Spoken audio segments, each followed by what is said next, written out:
India की number 1 choice Bharat matrimony. साथियों, जिस पार्टी ने दशकों तक देश पर राज किया, उस पर देश की जनता का विश्वास लगातार घट रहा है। कांग्रेस देश के अनेक राज्यों में सालों से सत्ता से बाहर है।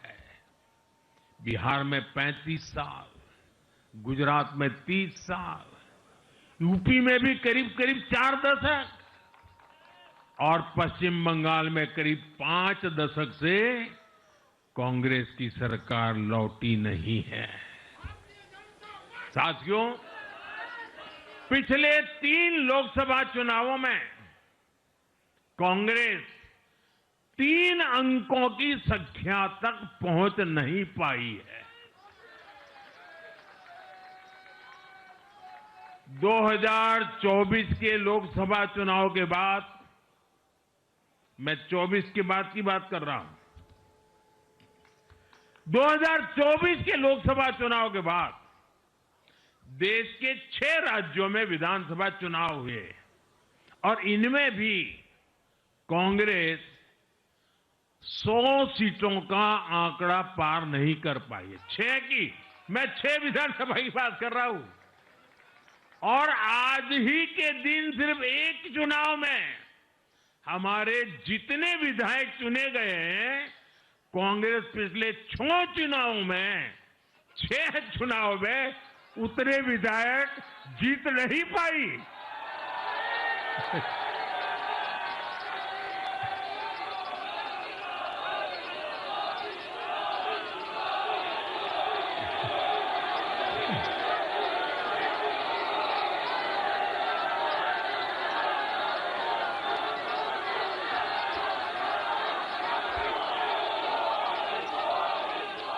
अब आप सोचिए, आज एक चुनाव में हमें जितनी सीटें मिली हैं, 6 विधानसभा चुनाव जो अभी लोकसभा के बाद गए, उतनी सीटें, उससे भी हम लोग ज्यादा इस बार लेके आए।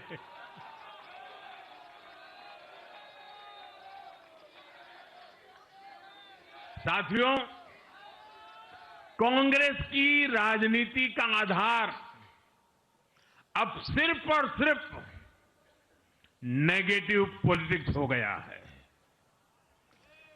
कभी चौकीदार चोर है का नारा, संसद का समय बर्बाद करना, हर इंस्टीट्यूशन को अटैक करना, कभी ईवीएम पर सवाल, कभी चुनाव आयोग को गाली, कभी वोट चोरी का मनगढ़ंत झूठा आरोप, जाति और धर्म के आधार पर लोगों को बांटना, देश के बजाय देश के दुश्मनों के एजेंडे को आगे लाना। कांग्रेस के पास देश के लिए कोई पॉजिटिव विजन नहीं है। सच्चाई यह है कि आज कांग्रेस, और मैं बहुत गंभीरता के साथ कहता हूं, आज कांग्रेस मुस्लिम लीगी माओवादी कांग्रेस यानी एमएमसी बन गई है।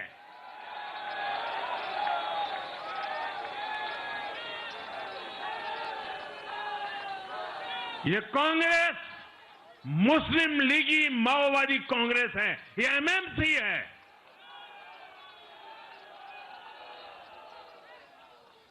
और कांग्रेस का पूरा एजेंडा अब इसी पर चलता है। और इसलिए अब कांग्रेस के भीतर भी एक अलग धड़ा पैदा हो रहा है, जो इस नेगेटिव पॉलिटिक्स से असहज है। ये जो कांग्रेस के नामदार है, ये जिस रास्ते पर कांग्रेस को लेकर चल रहे हैं, इसके प्रति घोर निराशा, घोर नाराजगी अंदर ही अंदर पनप रही है। और मुझे तो आशंका है, हो सकता है कि आगे कांग्रेस का एक और बड़ा विभाजन हो। और साथियों, कांग्रेस के जो सहयोगी दल हैं, वो भी समझने लगे हैं कि कांग्रेस अपनी नेगेटिव पॉलिटिक्स में सबको एक साथ डुबो रही है। और आपको याद होगा, इसीलिए ही तो मैंने बिहार चुनाव के दौरान भी कहा था कि कांग्रेस के नामदार तालाब में डुबकी लगाकर बिहार चुनाव में खुद डूबने और दूसरों को डुबेने की प्रैक्टिस कर रहे हैं।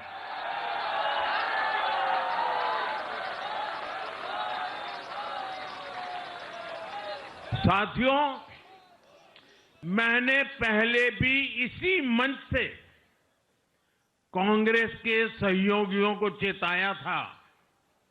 मैंने कहा था कि कांग्रेस एक लायबिलिटी है। कांग्रेस एक ऐसी परजीवी है जो अपने सहयोगियों के वोट बैंक को निगलकर अपनी वापसी करना चाहती है। इसलिए कांग्रेस से सावधान रहने की जरूरत उसके सहयोगियों को भी है। आज बिहार में आरजेडी को सांप सूंघा हुआ है। और जैसे मैंने बिहार चुनाव के समय कहा था, बहुत जल्द दोनों का झगड़ा अब खुलकर सामने आने वाला है। साथियों, आज की ये विजय एक नई यात्रा की शुरुआत है। बिहार ने जो भरोसा हम पर जताया है, उसने हमारे कंधों पर जिम्मेदारी और बढ़ा दी है।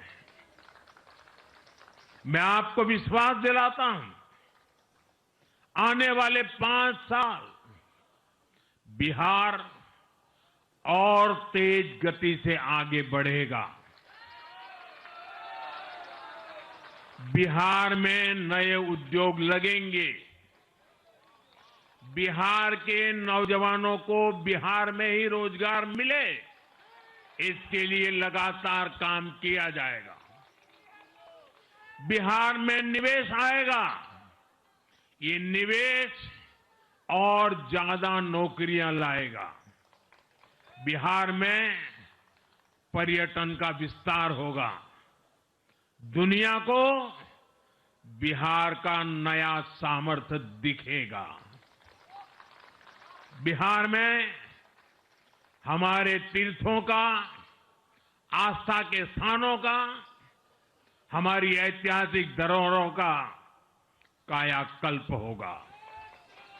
साथियों, मैं आज देश और दुनिया भर के निवेशकों से भी कहूंगा कि बिहार आपके स्वागत के लिए तैयार है। मैं देश और दुनिया में बसी बिहार की संतानों से भी कहूंगा कि बिहार में निवेश करने का सबसे उपयुक्त समय है। साथियों, आज मैं बिहार की एक एक मां,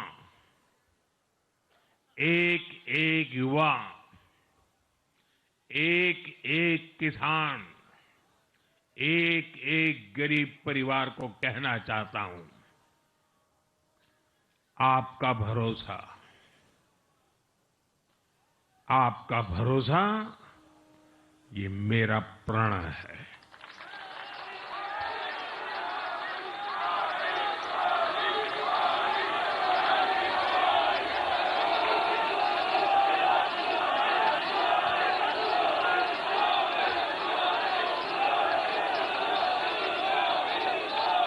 और मैं कहता हूं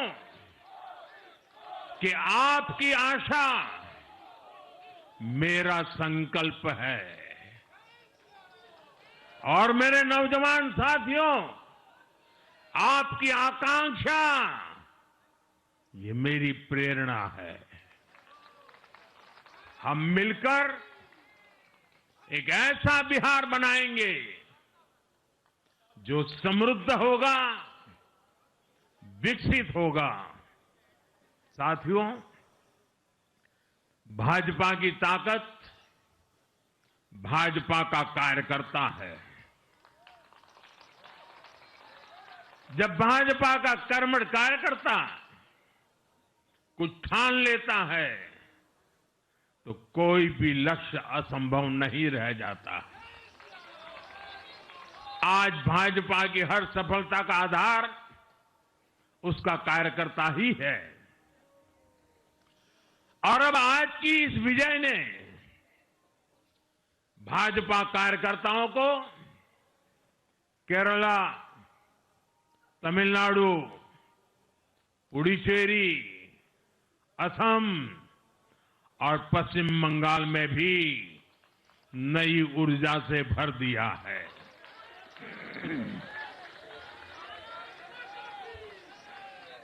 और हां, गंगा जी यहां बिहार से बहते हुए ही बंगाल तक पहुंचती है।